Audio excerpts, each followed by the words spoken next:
Dear students, তোমাদের সবাইকে SLM accounting solution এই চ্যানেলের পক্ষ থেকে স্বাগত জানাচ্ছি। আমি শিপন আলম স্যার। আমরা ফিনান্সিয়াল স্টেটমেন্টসের উপরে দ্বিতীয় ক্লাসটি করব। আমার যেহেতু 15 মিনিটসে একটি বার আছে, এই কারণে আমি 15 মিনিটের বেশি কোনো ভিডিও নিতে পারি না। সো এই কারণে গত ক্লাসে আমরা ফিনান্সিয়াল স্টেটমেন্টের ইনকাম স্টেটমেন্ট দেখেছিলাম, আজকে আমরা ব্যালেন্স শিটটা দেখব এবং আমাকে অনেক সময় এই কারণে দ্রুত যেতে হয়।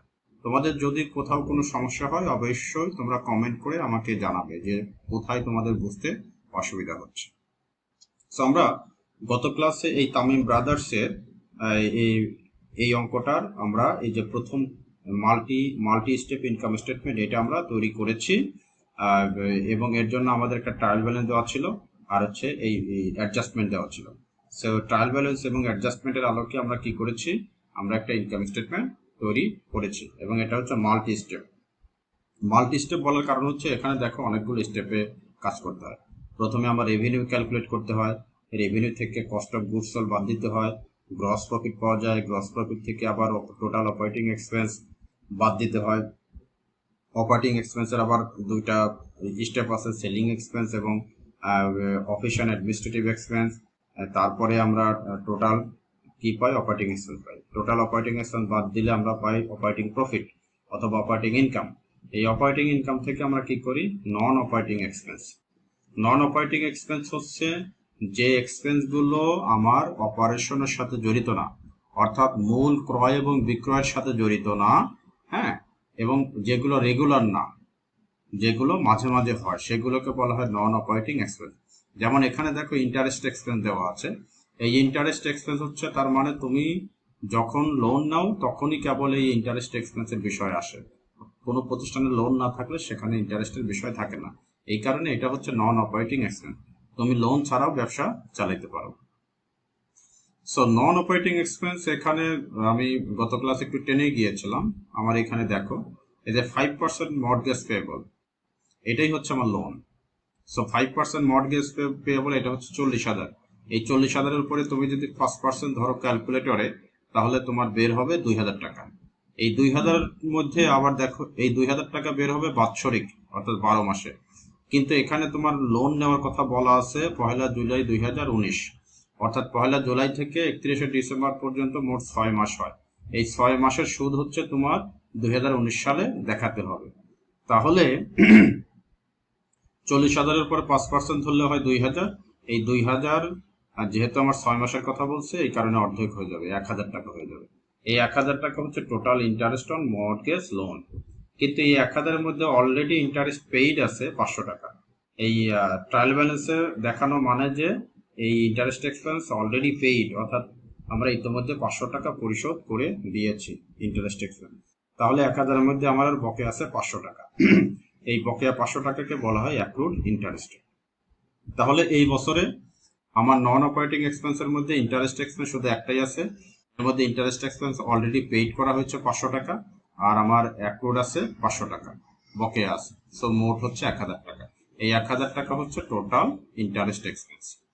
সো 1,22,000 থেকে অপারেটিং ইনকাম 1,22,800 থেকে 1,000 বাদ দিলে 1,21,800 টাকা, এইটাই হচ্ছে আমার নেট ইনকাম। কেন আমরা এই পর্যন্ত থামলাম? আমাদের এখানে এই অঙ্কে কোনো নন অপারেটিং রেভিনিউ নাই। যদি আমার নন অপারেটিং রেভিনিউ থাকতো তাহলে আমরা অপারেটিং ইনকামের নিচে এসে ওই এটা যেমন বাদ দিয়েছি ওইটা তেমন কি করা লাগতো, যোগ করা লাগতো। নন অপারেটিং রেভিনিউ লিখে যোগ করা লাগতো, যোগ করে তারপরে আমরা নন অপারেটিং এক্সপেন্স বাদ দিতাম। তো যেহেতু নেই সেহেতু একবারে নন অপারেটিং এক্সপেন্স বাদ হয়েছে। আবার যদি ট্যাক্স থাকতো তখন কিন্তু আমাদের এই যে এইটা থেকে 1,21,800 থেকে পরে আমার ট্যাক্স বাদ দিয়ে দিতে হতো। তাহলে ট্যাক্স বাদ দিলে যেটা পেতাম সেটা হচ্ছে নেট প্রফিট আফটার ট্যাক্স, আর এটাকে বলা হতো নেট ইনকাম বিফোর ট্যাক্স। তো যেহেতু নেই সেহেতু যা আছে অর্থাৎ শুধু নন অপারেটিং এক্সপেন্স বাদ দিয়ে আমরা 1,21,800 পেয়েছি, এই জন্য এটাই হচ্ছে আমার নেট ইনকাম। আমরা পার্ট বিতে যাই। পার্ট বিতে আমার বলেছে দেখো যে ক্লাসিফাইড ব্যালেন্স শিট তৈরি করতে বলছে 31 ডিসেম্বরে। সো আমরা এই যে ক্লাসিফাইড ব্যালেন্স শিট আগের মতোই কোম্পানির নাম দিতে হবে, তারপরে কি তৈরি করছে সেটা দিতে হবে। এখানে ব্যালেন্স শিট লিখেছে, ব্র্যাকেটে তোমরা যদি ক্লাসিফাইড কথাটা লিখে দাও এইখানে তাহলে সবচেয়ে বেশি ভালো হয়। আমরা কত তারিখে এই ব্যালেন্স শিট তৈরি করছি? অ্যাট ডিসেম্বর 31, 2019 এই তারিখে আমরা তৈরি করছি। তো তোমরা জানো ব্যালেন্স শিটে হচ্ছে তিনটা জিনিস আসে, একটা হচ্ছে অ্যাসেট, একটা হচ্ছে লায়াবিলিটিস, আর একটা হচ্ছে ওনার্স ইকুইটি। এই তিনটা জিনিস আসে। তো প্রথমেই অ্যাসেট আসে। আবার যেহেতু এখানে বলছে যে ক্লাসিফাইড, এই যে দেখো ক্লাসিফাইড ব্যালেন্স শিট, এই কারণে আমার আবার অ্যাসেটগুলোকে ক্লাসিফাই করতে হবে, অর্থাৎ আলাদা আলাদা শিরোনাম দিতে হবে, আলাদা আলাদা শ্রেণীবদ্ধ করতে হবে। সো অ্যাসেটকে দেখো যে বিভিন্নভাবে ভাগ করা যায়। তো এখানে দুই ধরনের কথা বলা আছে, একটা হচ্ছে কারেন্ট অ্যাসেট আর একটা হচ্ছে প্লান্ট অ্যাসেট। প্লান্ট অ্যাসেট না লিখে তোমরা এখানে ফিক্সড অ্যাসেট লিখতে পারো, অথবা লং টার্ম অ্যাসেট লিখতে পারো, অথবা নন কারেন্ট অ্যাসেট লিখতে পারো। তো এখানে বেশ কয়েকটা নাম তুমি ব্যবহার করতে পারো, প্লান্ট অ্যাসেট, অথবা নন কারেন্ট অ্যাসেট, অথবা লং টার্ম অ্যাসেট। ওকে, তাহলে আমরা দেখি যে কারেন্ট অ্যাসেটের মধ্যে আমার কি কি আছে। তো কারেন্ট অ্যাসেটের মধ্যে প্রথমেই ক্যাশ হচ্ছে আমার কারেন্ট অ্যাসেট 8,500 টাকা, অ্যাকাউন্ট রিসিভেবল হচ্ছে 32,500 টাকা, মার্চেন্ডাইজ ইনভেন্টরি এটাও আমার হচ্ছে কি মার্চেন্ডাইজ ইনভেন্টরি, এটাও হচ্ছে আমার কারেন্ট অ্যাসেট। এরপরে প্রিপেড রেন্ট আছে, অফিস সাপ্লাইজ আছে, এগুলো সবই আমার কারেন্ট অ্যাসেট। সো দেখি এগুলো ঠিক মতো বসানো আছে কিনা আমি দেখি। ক্যাশে আমার কোনো সমন্বয় ছিল না, এই কারণে ক্যাশ 8,500 টাকা, 8,500। অ্যাকাউন্ট রিসিভেবল যা ছিল তাই 32,000, কোনো সমন্বয় ছিল না। প্রিপেড রেন্ট আমার কাজ করেছে আমরা। প্রিপেড রেন্ট আমার 30,000 ছিল, এর মধ্যে খরচ হয়ে গিয়েছে বলছিল যে 15,000 টাকা, আর খরচ হয় নাই 15,000। যেটা খরচ হয় নাই সেটাই হচ্ছে আমার সম্পদ, অ্যাসেট। এই যে আনএক্সপায়ার্ড প্রিপেড রেন্ট মানে হচ্ছে যে খরচ হয় নাই, মানে অনুত্তীর্ণ, এটাকে বলা হয় অনুত্তীর্ণ অগ্রিম ভাড়া, তার মানে এটা খরচ হয় না, এটা আমার জন্য সম্পদ। এই জন্য দেখো, এই জন্য প্রিপেড রেন্ট হচ্ছে 15,000 সম্পদ, আর 15,000 টাকা আমরা খরচের মধ্যে দেখিয়েছি।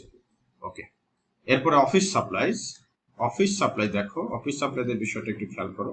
অফিস সাপ্লাইজ ব্যবহার হয়েছে 4,000, তাহলে আমার অফিস সাপ্লাইজ ছিল কত? অফিস সাপ্লাইজ ছিল কিন্তু 6,500 টাকা। তো 6,500-র মধ্যে যদি 4,000 টাকা ইউজড খরচ হয়ে যায়, তাহলে আর থাকে কত? 2,500 টাকা। 6,500 থেকে 4,000 বাদ দিলে 2,500 টাকা। সেই 2,500 টাকা হচ্ছে তোমার সম্পদ, এখনো আছে, অর্থাৎ এইটা তুমি পরেও ব্যবহার করতে পারবা। এই যে এটাই দেখিয়েছে, অফিস সাপ্লাইজ তোমার আছে 6,500 থেকে 4,000 খরচ বাদ দিয়েছে, 2,500 টাকা আছে, এটাই তোমার সম্পদ, এটা তুমি পরে ব্যবহার করতে পারবা। মার্চেন্ডাইজ ইনভেন্টরির কথা বলা ছিল। মার্চেন্ডাইজ ইনভেন্টরি হচ্ছে 80,000, কিন্তু মার্চেন্ডাইজ ইনভেন্টরি থেকে আমরা কিন্তু এই রিটার্নটা আমাদের বাদ দিতে হবে, অর্থাৎ 1500 টাকা রিটার্ন আমরা করেছি, এটা আমার বাদ দিতে হবে। দেখি বাদ দিয়েছে কিনা আমরা দেখি। মার্চেন্ডাইজ ইনভেন্টরি আমার এখানে 80,000 টাকা, অর্থাৎ 1500 টাকা বাদ দেয় নাই। 1500 টাকা বাদ না দেওয়ার কারণ হচ্ছে 1500 টাকা যদি আমরা বাদ না দেই, তার মানে ধরা হচ্ছে যে হয়তো আমরা 1500 টাকা মার্চেন্ডাইজ বাদ দিয়েই, অর্থাৎ মার্চেন্ডাইজ ইনভেন্টরি থেকে 1500 টাকা বাদ দিয়েই 80,000 টাকা নির্ধারণ করেছি, আর আমরা পারচেস থেকে শুধু বাদ দেই নাই, এটা একটা হতে পারে। এই কারণে হয়তো 1500 টাকা এটা থেকে বাদ দেওয়া হয় নাই। তাহলে আমরা কস্ট অফ গুডস সোল্ড থেকে আমাদের ঠিকই বাদ দেওয়া হয়েছিল, কিন্তু মার্চেন্ডাইজ ইনভেন্টরি থেকে বাদ দেওয়া হয় নাই, ধরা হচ্ছে যে ওটা ঠিকই ছিল। তাহলে দেখো, মার্চেন্ডাইজ ইনভেন্টরি কিন্তু আমার 80,000ই ধরা হয়েছে, অর্থাৎ 1500 টাকা বাদ দেওয়া হয় নাই। তাহলে এই আমার কারেন্ট অ্যাসেট টোটাল হচ্ছে 8,500, 32,000, 15,000, 2,500, 500 500। এরপরে এগুলো সব যোগ করলে তোমরা দেখবা যে 1,38,000 হয় কিনা। তাহলে 1,38,000 হচ্ছে তোমার কি প্লান্ট এই টোটাল কারেন্ট অ্যাসেট 1,38,000। এখন আমরা দেখব যে কি কি আমার লং টার্ম অ্যাসেট আছে। সো লং টার্ম অ্যাসেট এখানে আছে অফিস ইকুইপমেন্ট। আমরা দেখি অফিস ইকুইপমেন্ট, এই যে আমার অফিস ইকুইপমেন্ট 84,000 টাকা। এই 84,000 থেকে হচ্ছে আমার বিগত বছরগুলোর অ্যাকুমুলেটেড ডেপ্রিসিয়েশন 35,000 মাইনাস হবে। এই 35,000 কোথায় গেল? এই 35,000, আর হচ্ছে এই বছরের ডেপ্রিসিয়েশন এক্সপেন্স, যেটা আমরা এই যে অপারেশন অ্যাডমিন এক্সপেন্সের মধ্যে দেখেছি 4,200 টাকা। তাহলে বিগত এই বছরের আগ পর্যন্ত অ্যাকুমুলেটেড ডেপ্রিসিয়েশন ছিল 35,000, আর এই বছরের ডেপ্রিসিয়েশন এক্সপেন্স 4,200, মোট মিলে হচ্ছে 39,200 টাকা এখন পর্যন্ত আমার অ্যাকুমুলেটেড ডেপ্রিসিয়েশন। তো 84,000 থেকে 39,200 টাকা বাদ দিলে 44,800 টাকা হয়। এইটা হচ্ছে আমার প্লান্ট অ্যাসেট অথবা fixed asset. So current asset 1,38,000 এবং প্লান্ট অ্যাসেট হচ্ছে 44,800, তাহলে যোগ করলে হয় 1,82,800 টাকা। তো এই হচ্ছে আমার টোটাল অ্যাসেট। এখন আমরা লায়াবিলিটিজ অ্যান্ড ওনার সিকিউরিটিতে যাব। লায়াবিলিটিজ আমাকে খুঁজতে হবে যে কি কি লায়াবিলিটিজ আছে। লায়াবিলিটিজ এর মধ্যে দুইটা পার্ট, একটা কারেন্ট লায়াবিলিটি, একটা long term liability. So current লায়াবিলিটির মধ্যে আমরা দেখি accounts payable. Accounts payable, okay. ও আচ্ছা, এখানে যেটা বলি যে এই যে আমরা সাপ্লায়ার্সকে আমরা কি করেছি, আমাদের মার্চেন্ডাইজটা ফেরত পাঠিয়েছি। ফেরত পাঠানোর কারণে আমরা কিন্তু অলরেডি পার্সেস থেকে বাদ দিয়েছি, যার কারণে আমরা কি করলাম না, আমরা মার্চেন্ডাইজ থেকে বাদ দেইনি। আর একটা হচ্ছে যে পার্সেস থেকে বাদ দেওয়া মানেই হচ্ছে আমার মার্চেন্ডাইজ কমে যাওয়া, কারণ পার্সেস করলে মার্চেন্ডাইজ এই যে যেটা তোমাদের আমি এখানে বলছিলাম না যে আমরা কেন মার্চেন্ডাইজ ইনভেন্টরি থেকে এটা বাদ দিলাম না, কারণ আমরা পার্সেস থেকে বাদ দিয়েছি। আর পার্সেস থেকে বাদ দেওয়া মানেই হচ্ছে আমার মার্চেন্ডাইজ ইনভেন্টরি কমে যাওয়া, কারণ পার্সেস করলে মার্চেন্ডাইজ ইনভেন্টরি বাড়ে, আর যদি আমরা ফেরত পাঠাই তাহলে আমাদের পার্সেস কমে, আর পার্সেস কমলে আমাদের মার্চেন্ডাইজ ইনভেন্টরিও কমে, অর্থাৎ 80,000 আছে, এটা ঠিকই আছে। তাহলে আমাদের এখানে দেখো অ্যাকাউন্টস পেয়েবল আছে, অ্যাকাউন্টস পেয়েবল হচ্ছে 22,000 টাকা আছে, এটা আমাদের দায়। এরপরে আমার হচ্ছে আরো কিছু বিষয় আছে, দেখি কি আছে। অ্যাকাউন্টস পেয়েবল আছে, মর্টগেজ পেয়েবল আছে, এগুলো দায়, এগুলো হচ্ছে আমাদের দায়। সো এরপরে আমাদের আর কি আছে, আমাদের ইন্টারেস্ট পেয়েবল আছে 500 টাকা, সেটিও আমাদের দায়। সো এই হচ্ছে আমরা তিনটা দায় পেলাম। দেখি কি আছে। এই যে অ্যাকাউন্টস পেয়েবল, অ্যাকাউন্টস পেয়েবল আমার ছিল, আমি কত ছিল অ্যাকাউন্টস পেয়েবল, এই হচ্ছে তোমার 22,000 টাকা। এই 22,000-এর মধ্যে দেখো, যেহেতু আমরা সাপ্লায়ার্সকে পণ্য ফেরত পাঠিয়েছি, তার মানে আমার 1,500 টাকার দেনাও কমবে। ফেরত না পাঠালে কিন্তু তাকে 1,500 টাকা দিতে হতো, যেহেতু আমরা তাকে পণ্য ফেরত পাঠাচ্ছি এই কারণে 1,500 টাকার দেনা আমাদের কমে যাবে। এই কারণে দেখো যে আমরা এই অ্যাকাউন্টস পেয়েবল ছিল 22,000, এর মধ্যে থেকে 1,500 টাকার দেনা কমে গিয়েছে। এখন তোমার আর আছে হচ্ছে 22,500 টাকা। এই হচ্ছে আমাদের নেট অ্যাকাউন্টস পেয়েবল আছে। এরপরে ইন্টারেস্ট পেয়েবল, তোমাদের আমি বলেছিলাম যে আমাদের ইন্টারেস্ট এক্সপেন্স মোট ছিল হচ্ছে 1,000 টাকা। 1,000 টাকা, এর মধ্যে 500 টাকা অলরেডি পেইড আর 500 টাকা বকেয়া ছিল। সো এটাই হচ্ছে আমার কারেন্ট লায়াবিলিটি, অ্যাক্রুড ইন্টারেস্ট, এটাকে বলা হয় interest payable. So interest payable আছে 500 টাকা। সো মোট হচ্ছে আমার টোটাল কারেন্ট লায়াবিলিটি 20,500 সাথে 500 যোগ করলে 21,000 টাকা। এটা হচ্ছে টোটাল কারেন্ট লায়াবিলিটিস, ওকে। এরপরে লং টার্ম লায়াবিলিটিস আমার এখানে শুধু একটাই আছে, অ্যান্ড হোয়াট ইজ দ্যাট, সেটা হচ্ছে মর্টগেজ পেয়েবল 5%। তোমাদের প্রশ্নই দেওয়া আছে, এই যে 5% মর্টগেজ পেয়েবল, সেটা হচ্ছে আমার কত, 40,000 টাকা। এই 40,000 টাকা হচ্ছে লং টার্ম কি, লং টার্ম লায়াবিলিটি, মর্টগেজ, বন্ধকি ঋণ যেটাকে বলা হয়, এটা 40,000। সো আর কিছু নেই, লং টার্ম লায়াবিলিটি 40,000 সরাসরি বসিয়ে দিয়েছে। আর ওনার সিকিউরিটির মধ্যে শুধু একটা পার্টি আছে, এখানে কোনো ক্যাপিটাল নাই, এখানে কোনো ইকুইটি নাই, কিচ্ছু নাই। অঙ্কের মধ্যে তোমরা দেখবা যে কিচ্ছু নাই, শুধু আমরা ক্যালকুলেশন করে ইনকাম স্টেটমেন্ট থেকে বের করেছি নেট ইনকাম।